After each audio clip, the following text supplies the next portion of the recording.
ভয়ভীতি দেখানো হচ্ছে সেগুলো যাতে বন্ধ হয়। আমার বন্ধু নাফিউলের পরিবারকে যদি আর একটা হুমকি দেওয়া হয় এই অভিযোগ তুলে নেওয়ার জন্য, তাহলে এই ছাত্র সমাজ নাফিউল হত্যার বিচারের জন্য কঠোর কর্মসূচি পালন করবে। বিচার বিচার বিচার চাই, নাফিউল হত্যার বিচার চাই, বিচার বিচার বিচার চাই, নাফিউল হত্যার বিচার চাই। অনেক ভারাক্রান্ত, এটা আসলে আমরা 6 মাস আগেই ওকে হারিয়েছি বিভাগ থেকে। আমরা জানতাম না, যেটা অলরেডি মেনশন করা হয়েছে, যে ওর মৃত্যুটা আমরা স্বাভাবিক মৃত্যুই ভেবেছিলাম এবং আমি ওর পরিবারের সাথে কথাও বলেছিলাম। তখনও আসলে আমরা বিষয়টা জানি না। গতকালকে আবার কথা বলেছি, তখন ওর পরিবার থেকে ওর মা আমার সাথে কথা বলেছে যে এটা যদি আমরা করি তাহলে ওনাদের বিচার পেতে সহজ হবে বিষয়টা। এবং এজন্য আমরা আজকে বিশ্ববিদ্যালয়ের পক্ষ থেকে এবং ফার্মেসি বিভাগের পক্ষ থেকে জোর দাবি জানাচ্ছি যেন এটা খুবই দ্রুত সঠিক বিচার করা হয় এবং হত্যাকারীদেরকে যথাযথ শাস্তি প্রদান করা হয়।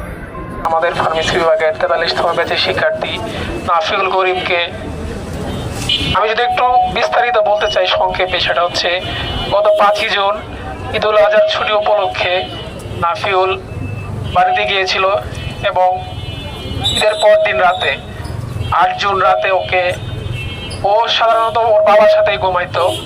তো ওই দিন ছিল হচ্ছে একটা ফাইনাল খেলা ছিল ইউএফএ নেশনস লিগের।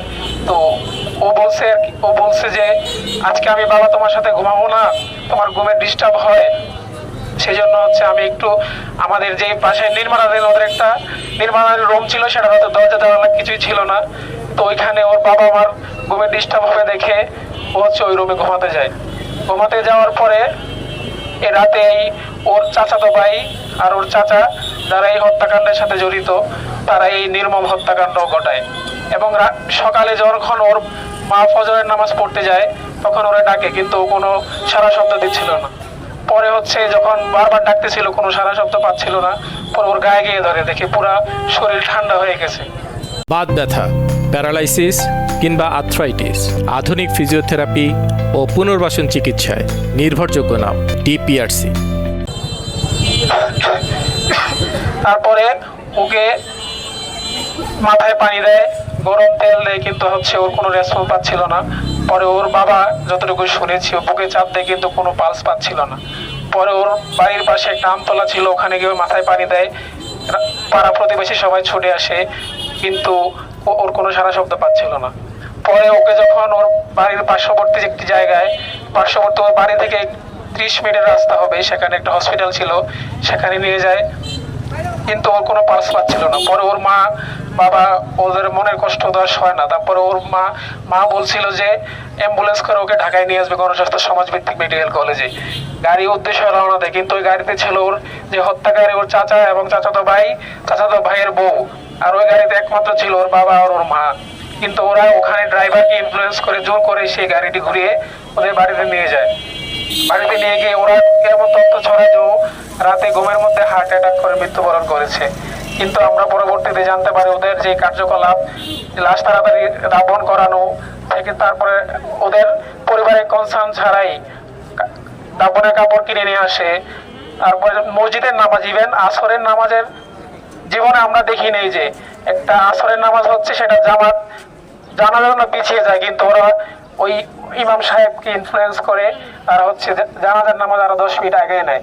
এবং আমাদের এখান থেকে যারা যাচ্ছিল তাদেরকে ভুল ইনফরমেশন দেওয়া হচ্ছিল যে এখানে না ওখানে, এই ট্রাল বাহানা করে হচ্ছে ওরা এই কাজটা করে ফেলে। ইভেন আমরা যতটুকু জেনেছি আগে পারিবারিক দ্বন্দ্বের জেরে ওদের বাবা এবং নাফিউলকে বারবার হত্যার হুমকি দেওয়া হয়েছিল, কিন্তু হচ্ছে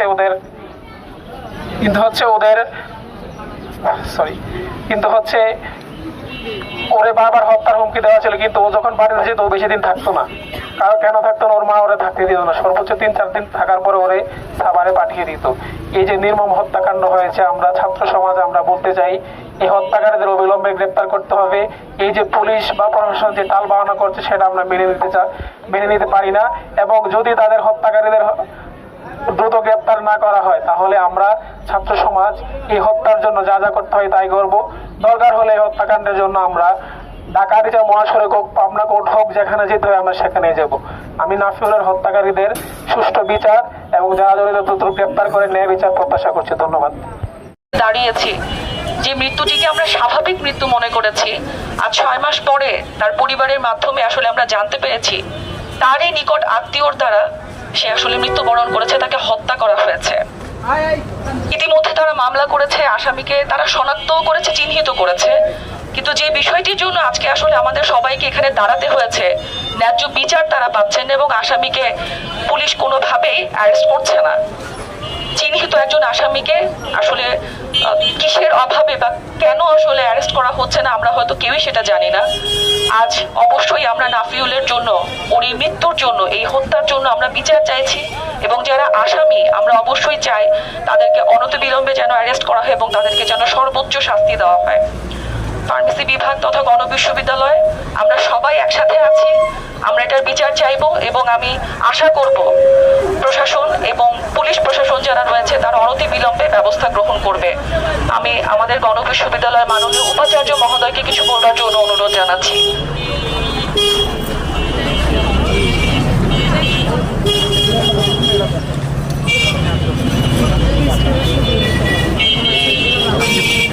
বিসমিল্লাহির রহমানির রহিম।